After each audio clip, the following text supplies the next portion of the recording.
everyone, it's Sierra from The Home Blondie, and this video is going to be all about my gardening tips, things I've learned, and things that I would change going into my third year of having a garden. So I just started thinking about my garden plans for 2022, and I do have some notes here that I took. And I actually started documenting my gardening process last year, and I do have a couple videos on my channel. So if you go to my gardening playlist, then you can see what I did last year on my second year of gardening. But I would definitely still consider myself to be a beginner. So my first year of gardening, I tried doing it from seed and I had no idea what I was doing. It was a total fail. And then last year I had some good progress and I feel like I learned a lot, but going into this year, I'm definitely going to change a lot of things. I know when I was first starting my garden, it was really helpful to watch videos like this from people who weren't really gardening experts because they could break it down in a way that was really easy to understand and seemed more attainable, where I do like to watch videos from the experts, but sometimes it's a little overwhelming, like there's so much that I don't know. So I really hope that this video will help you if you are a beginner just getting into gardening. So my first tip, if you are a beginner gardener, is to throw out any expectations that you have for your garden. And that can sound really harsh and a little depressing, but you are going to learn so much along the way that I just don't want you to have your hopes up that you are going to have a lot of success with your garden. Hopefully you do, and I'm sure that you will. But I know my first year of gardening, I was so disappointed and I was almost like, screw this is too hard, I'm not doing this anymore. And I'm so glad that I decided to give it another chance, because even just that first year of trying to do it from seed, even though I don't think I got a single vegetable, I learned so much in the process. And it's actually not even about growing your own food. Of course that is the end goal, but what I love about gardening is just how much fun it is. I feel like it gives you so much to look forward to. I remember every morning waking up, and before I started getting ready for work, I would go in my backyard and just check on the progress, and just being outside in the morning and having that fresh air and the sun shining and looking at all of your plants, it just gives you such great energy to start your day. I just can't say enough about it. It's just such good vibes having a garden. So to recap, tip number one, I would start your garden for fun, not necessarily for the outcome. Tip number two is to figure out what you want to plant. And I would keep this super simple. So I would say one of the mistakes that I made last year was planting too many different types of things. I was just getting so excited in the nursery, thinking, oh, I could try this, we could try that, oh, that would be fun, that would be good.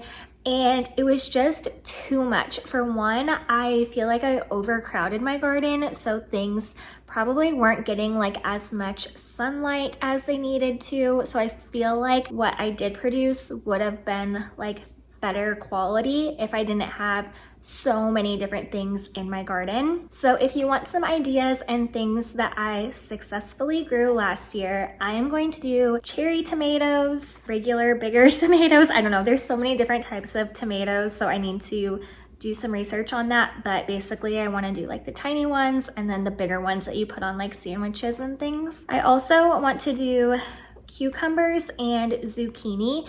So these two things actually weren't super successful for me last year because they weren't really edible, but they did grow in really good size. So I feel like those are two things that I can just improve on this year. I also want to do bell peppers. Those were pretty successful for me last year, so I feel like I can master those again. This year, I want to dedicate one of my flower beds to lettuce, and I did try to grow lettuce last year, but something else that you will learn in this gardening process is there are certain times times where you should plant certain things. And I think by the time I planted my lettuce, it was too late in the season and it was a little too hot. So this year I'm going to plant that a little bit earlier, and I'm just going to have one garden bed specifically dedicated to different types of lettuce. I'm also going to plant different containers of herbs like basil, cilantro, dill, things like that.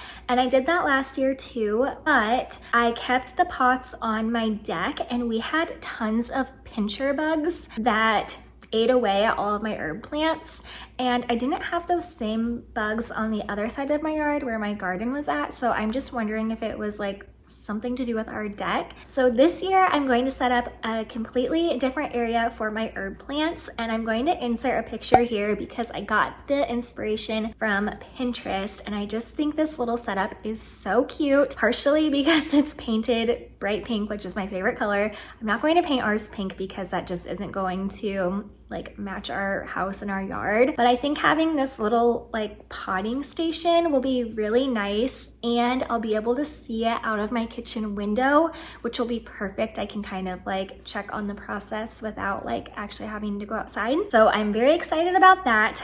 And then another thing that I planted last year was a cutting flower garden, and that was so much fun. There were so many times when I could just go out in my backyard and cut a beautiful bouquet of flowers from my own backyard. But the only thing is I don't like the area that I planted them in last year. So I planted them along our fence, and the issue was they just kind of like fell over and they just got a little crazy looking. And also my dogs would kind of like play in that area, like they would kind of walk through all of the stems. So I think this year I'm also going to devote one of my raised garden beds to those flowers because they are pollinators. So they bring in like the bees and the butterflies that will also help grow your vegetables. So yeah, I guess I say all of this just so that you have an understanding that there are certain areas or ways that you want to plant certain things so that they grow better. You just want to make sure like the environment that they're growing in is appropriate for those things. Like another example would be your tomatoes. Those are going to be really heavy things that are growing on the stems, I guess you would call it. So for tomatoes, last year I planted them in these cages. That way, as the tomatoes are growing, they can kind of hang on those cages and the plant doesn't like fall to the ground basically. And then with cucumbers, those need something to grow onto and like wrap around because they are like climbing vegetables.